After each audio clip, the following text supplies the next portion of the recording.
اعوذ باللہ من الشیطان الرجیم بسم اللہ الرحمن الرحیم۔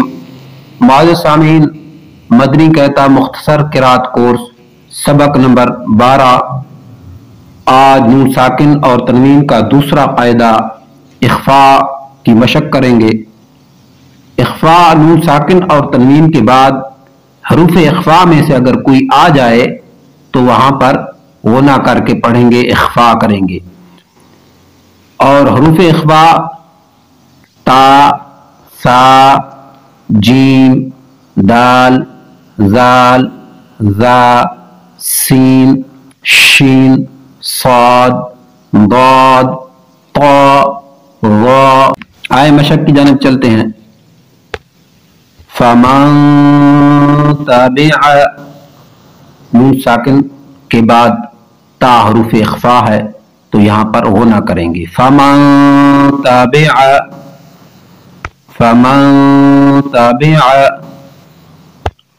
من ثمرات، نون ساکن کے بعد سا حروف اخفاء ہے۔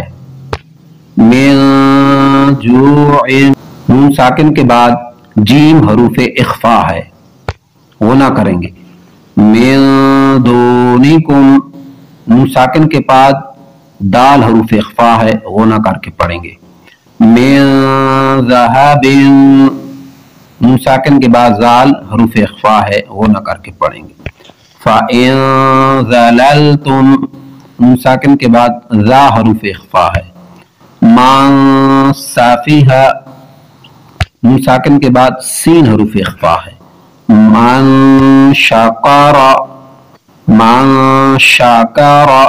نون ساکن کے بعد شین حروف اخفاء۔ من صلصال، نون ساکن کے بعد صاد حروف اخفاء۔ ان ضللت، نون ساکن کے بعد ضاد حروف اخفاء، غنہ کریں گے۔ من طین، نون ساکن کے بعد طا حروف اخفاء، غنہ کر کے پڑھیں گے۔ من ظلم، نون ساکن کے بعد ظا حروف اخفاء۔ من فروج، نون ساکن کے بعد فا حروف اخفاء ہے، غنہ کریں گے۔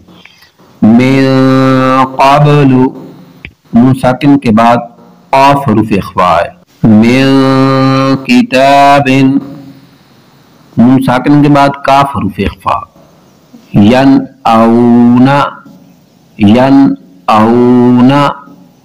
نون ساکن کے بعد حمزہ حروف اظہار ہے، اس لیے غنہ نہیں کریں گے۔ منہم، نون ساکن کے بعد ہا حروف اظہار ہے، اس لیے غنہ نہیں کریں گے۔ انعمت، حمزہ کے بعد نون حروف اخفاء ہے، اس لیے غنہ نہیں کریں گے، اظہار کر کے پڑھیں۔ صدق اللہ العظیم۔